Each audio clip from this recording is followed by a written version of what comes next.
हाँ जी प्यारे बच्चों नमस्कार। आज के क्लास में हम लोग देखेंगे क्लास 8 साइंस का जो आप लोगों का जिज्ञासा पुस्तक चलता है बाबू, उसका चैप्टर नंबर 1। और आज के क्लास में हम लोग इसका सभी प्रश्नोत्तर करने वाले हैं। तो चलिए बच्चों क्लास को स्टार्ट करते हैं। चैप्टर का नाम है विज्ञान के अन्वेषी संसार की खोज यात्रा। ठीक है, आप लोगों को इस वीडियो में हम आप लोगों को जो भी चैप्टर के अंतर्गत यानी अंदर के जो भी प्रश्न हैं सभी प्रश्नों का उत्तर बताएंगे। तो आइए जानते हैं। तो चलिए बच्चों क्लास को स्टार्ट करते हैं। सबसे पहले आप लोग देखिएगा, यहाँ पर आप लोगों का क्वेश्चन है बाबू कि क्या कोई ऐसा प्रश्न है जो आपको संसार के विषय में जिज्ञासु बनाता है, आगे दिए गए स्थान में उसे लिखना है। तो बिल्कुल बाबू आपको बहुत सारा प्रश्न होगा। जैसे बाबू बहुत सारे बच्चे को ये लगता होगा कि सर प्रेशर कुकर में चावल खुले बर्तन की तुलना में जल्दी क्यों पक जाता है। आप लोग देखिएगा कुकर में अगर हम लोग खाना बनाते हैं ना तो तुरंत खाना पक जाता है, यानी प्रेशर कुकर में चावल खुले बर्तन की तुलना में जल्दी क्यों पकते हैं। ये तो पहले आपको डाउट आता होगा मन में, बहुत सारे बच्चे को जानने की इच्छा होगी कि सर ऐसा क्यों होता है। आइए हम आपको उत्तर भी बताते हैं। बोलिएगा कि सर प्रेशर कुकर के अंदर भाप बाहर नहीं निकलती है, जिससे अंदर का जो दाब होता है, प्रेशर होता है, ये बढ़ जाता है। और दाब बढ़ने से जो पानी की जो बॉइलिंग पॉइंट है बाबू, ये 100 डिग्री सेल्सियस से अधिक हो जाती है और इसलिए पानी ज़्यादा गर्म हो जाता है और चावल जल्दी पक जाते हैं। ठीक है, इसी प्रकार बहुत सारे बच्चों के मन में डाउट आता होगा कि सर कुछ समय बाद कटे हुए सेब भूरे रंग के क्यों हो जाते हैं। आप लोग देखिएगा सेब काट के रखिएगा तो धीरे धीरे देखिएगा उस पर भूरा रंग का आप लोग को देखने को मिलेगा। ठीक है, ये भी मन में डाउट आता होगा। तो ऐसा क्यों होता है बच्चों, तो आप लोग जानते होंगे, नहीं जानते तो आइए हम बताते हैं।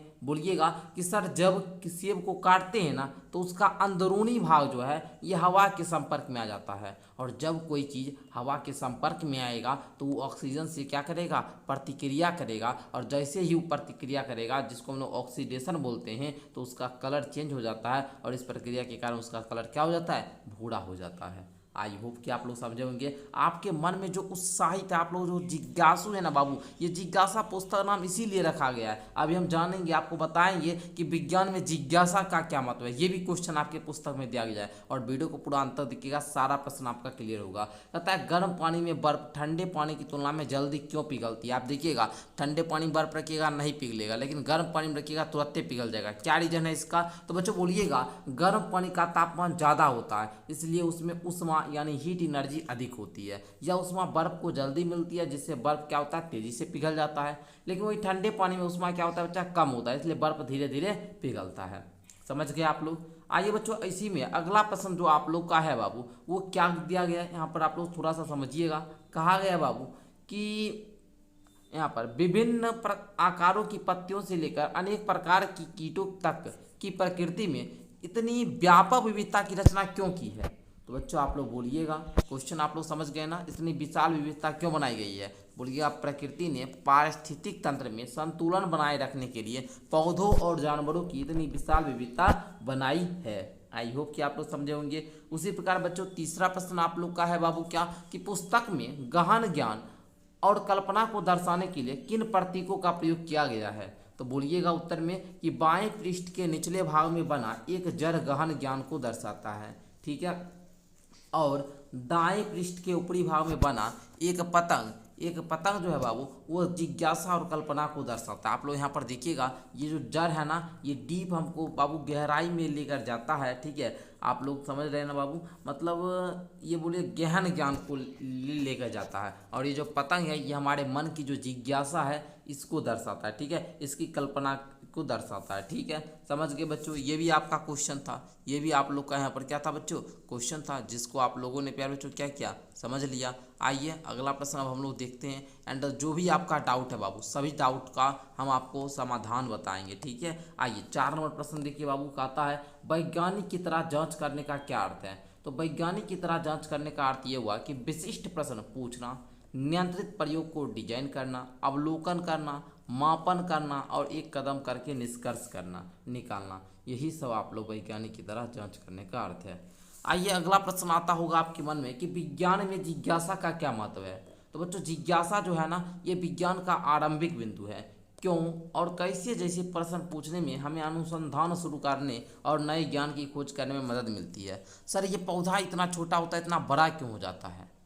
क्यों आया ना, तो ये हमारे दिमाग को क्या करता है बाबू, उत्साह, कुछ प्रश्न ऐसे होते हैं जो विज्ञान में कि हमको जानने के लिए बहुत ज़्यादा हम लोग उत्साहित हो जाते हैं। तो यही प्रश्न आप लोग, इसीलिए तो पुस्तक का नाम दिया जिज्ञासा, यानी बच्चे के जिज्ञासा को। आइए बच्चों, एक और क्वेश्चन है, पाठ्य पुस्तक में कौन कौन से वैज्ञानिक विषय शामिल होंगे। तो आप लोग इस वर्ष निम्नलिखित अध्याय इसमें शामिल है, जैसे सूक्ष्म जीव और स्वास्थ्य। आप लोग सूक्ष्म जीव के बारे में जानिएगा, स्वास्थ्य के बारे में जानिएगा, बिजली और उसके प्रभाव विद्युत धारा के बारे में जानिएगा, बल के बारे में जानिएगा, दबाव और गति के बारे में, कण तत्व यौगिक मिश्रण के बारे में, प्रकाश का परावर्तन जानिएगा, दर्पण और लेंस के बारे में जानिएगा, चंद्रमा की कलाएं को जानिएगा, पारिस्थितिक तंत्र को जानिएगा, जलवायु परिवर्तन के बारे में जानिएगा। इस पुस्तक में जिज्ञासा जो आप लोग ये जो पुस्तक पढ़िएगा, इसका फर्स्ट चैप्टर है, तो ये तो इंट्रोडक्शन है, आप लोग को इंट्रोडक्शन दिया गया है। जैसे यहाँ पर हम थोड़ा सा ऊपर करें तो आपको देखिए हम बहुत सारे पॉइंट को यहाँ पर क्या किए हैं, देखिए जैसे कक्षा 8 में हम कदम आगे बढ़ाकर विज्ञान के अन्वेषी संसार में प्रवेश कर रहे हैं, जो विस्मय की भावना और विकास मिलकर विज्ञान की कार्य प्रणाली को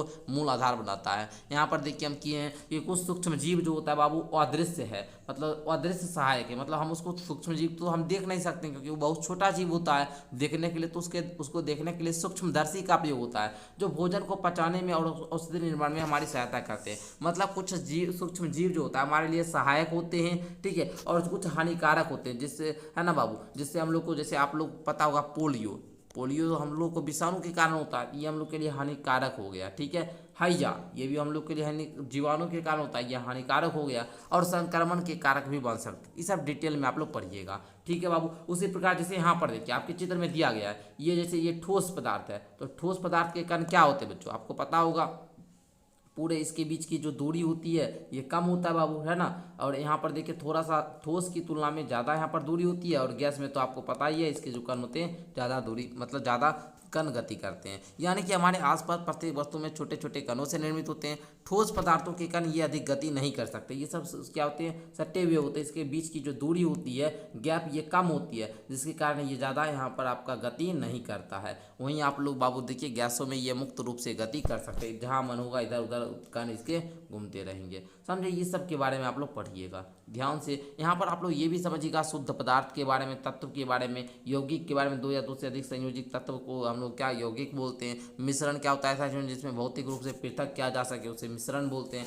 ये सब के बारे में आप लोग पढ़िएगा। चीनी चाय में किस प्रकार घुल जाती है इसको पढ़िएगा, उसे मीठा कैसे बनाते हैं इसके बारे में पढ़िएगा, बहुत मजा आएगा आप लोगों को प्यारे बच्चों, ठीक है, समझे। आइए इसी में पृष्ठ 5 में क्वेश्चन है आप लोगों का, मानवीय गतिविधि पृथ्वी की जलवायु को कैसे प्रभावित कर सकती है। तो बच्चों बोलिएगा जीवाश्म ईंधन जलाने और वनों की कटाई जैसे मानवीय गतिविधि जो है ये क्या करते हैं, पृथ्वी के तापमान को बदल सकती है, जलवायु के पैटर्न को बिगाड़ सकती है और गंभीर परिणाम उत्पन्न कर सकती है। आई होप कि क्लियर होगा बच्चों। आइए 8वां प्रश्न है आप लोग का कि पूरी का एक किनारा दूसरे किनारे से पतला क्यों होता है। आप देखिएगा पूरी खाए हैं ना जी, पूरी एक किनारा पर जो होता है ना, दूसरे किनारा ज़्यादा पतला होता है, क्यों भाई, पूरी तलते समय उसके अंदर भाप बनती है जो फैलती है और एक किनारे को अधिक दबाती है, जिससे वह पतली हो जाती है। यह आटे की मोटाई, तापमान और तेल में डालने पर तरीके पर निर्भर करता है, आप कैसे डालते हैं, ठीक है। और नंबर क्वेश्चन है, पूरियाँ ताज़ी आटे से बनाने पर ज़्यादा फूलती है फिर रखे हुए आटे से, है ना, क्यों। तो इसमें आप लोग लिखिएगा, पूरियाँ आमतौर पर रखे हुए आटे की तुलना में ताज़ी आटे से बनाने पर ज़्यादा फूलती है। ताज़ी आटे में सही मात्रा में नमी और कोमलता होती है, जिससे पूरियाँ ठीक से फूलती है। रखा हुआ आटा अक्सर सूख कर सख्त हो जाता है, जिससे पूरियाँ ठीक से फूल नहीं पाती है। आई होप कि आप लोग समझ गए होंगे। 10वां प्रश्न देखिए बाबू, व्यवस्थित जांच क्या है। तो व्यवस्थित जांच क्या है बाबू, बोलेगा एक ऐसी विधि जिसमें एक समय में केवल एक ही चर को बदला जाता हो, अन्य चर स्थिर रखे जाते हो, सावधानीपूर्वक अवलोकन और अभिलेख बनाए जाते हैं, इसी को हम लोग व्यवस्थित जांच बोलते हैं। तो प्यारे बच्चों ये आप लोगों का पृष्ठ संख्या जो 7 था, इस पे जो क्वेश्चन दिया गया था मैंने आपको सभी को बताया, है ना। एक एक प्रश्नों का उत्तर मैंने आपको बढ़िया तरीक़ा से क्या किया बाबू, समझाया, ठीक है। आप लोगों ने बढ़िया तरीक़ा से क्या किया होगा, समझा भी होगा। ओके प्यारे बच्चों, चलिए और भी आप लोगों का अगर कुछ क्वेश्चन है उसको भी आप लोग पूछिए प्यारे बच्चों, आ जाइए, हम अभी आपको थोड़ा सा और बताते हैं बाबू। जैसे ये क्वेश्चन हम पहले ही लेकर आए थे, लेकिन हम सोचे थे लास्ट में जरूर बताएं, क्योंकि विज्ञान क्या है, क्योंकि विज्ञान भाई हम लोग स्टार्ट किए, तो विज्ञान है क्या। तो बच्चों देखिए विज्ञान जो है ना बाबू, वह ज्ञान है, विज्ञान ये वह ज्ञान है जो अवलोकन यानी ऑब्जर्वेशन, प्रयोग यानी एक्सपेरिमेंट और तर्क यानी लोगों पर आधारित होता है, ठीक है। हम लोग विज्ञान को तभी सीख पाएंगे जब हम अवलोकन करेंगे, जब हम विज्ञान का प्रयोग करेंगे, जब हम तर्क यानी लॉजिक लगाएंगे, इसी पर यह चीज़ आधारित है विज्ञान। समझे बाबू? आगे बाबू विज्ञान हो यानी वैज्ञानिक किसे कहते हैं सर? वैज्ञानिक क्या होता है बच्चों? तो जो व्यक्ति, वैसा व्यक्ति यानी जो व्यक्ति प्रकृति के रहस्यों को समझने के लिए प्रयोग और शोधन करता है उसे वैज्ञानिक कहते हैं, है ना। जो प्रकृति के रहस्य को समझने में हमारी मदद करेगा, उसके लिए प्रयोग करेगा, एक्सपेरिमेंट करेगा, उसी को हम लोग वैज्ञानिक बोलेंगे। तीसरा है बाबू अन्वेषण। क्या है सर? यहाँ पर हमने तो देखा अन्वेषण, यहाँ पर मैंने क्या देखा? अन्वेषण का आनंद लीजिए। लेकिन अन्वेषण है क्या, इसके बारे में बताइए सर। तो बच्चों नई चीज़ों की खोज करना और उनके बारे में जानकारी प्राप्त करना ही अन्वेषण कहलाता है। आई होप कि आप लोग समझे होंगे। उसी प्रकार विज्ञान के विकास का मुख्य आधार क्या है प्यारे बच्चों? तो विज्ञान के विकास का मुख्य आधार है जिज्ञासा, क्यूरियोसिटी, ओके, और प्रयोग यानी एक्सपेरिमेंट, ओके। अब बच्चों के मन में डाउट आता है सर अवलोकन क्या है? बच्चों अवलोकन क्या होता है? तो किसी वस्तु या घटना को ध्यान से देखना और समझना अवलोकन कहलाता है। समझ गए? तो ये थे कुछ महत्वपूर्ण प्रश्न जो आपको चैप्टर नंबर 1 में बताए गए थे। बीच बीच में क्वेश्चन दिया गया था, जिसको मैंने जैसे यहीं पर देखिए आपको दिया गया ना, तली में पूरी तली को भिन्न भिन्न हो सकता है। इस उत्तर देने के लिए हम कुछ प्रयोग करना चाहेंगे। तो बाबू हम आपको इस सब का उत्तर बताएं, है ना, सारे प्रश्नों का उत्तर बताएं, और आप लोगों के लिए सब जानना बहुत ही ज़्यादा जरूरी था, जिसको आप लोगों ने आज के क्लास को कंप्लीट किया। अब आप लोग नीचे कमेंट कीजिएगा, हाँ सर चैप्टर नंबर 2 का भी क्वेश्चन आंसर इसी प्रकार से करवाइए, तो हम आप लोग को A to Z पूरा चैप्टर कवर करवाएंगे।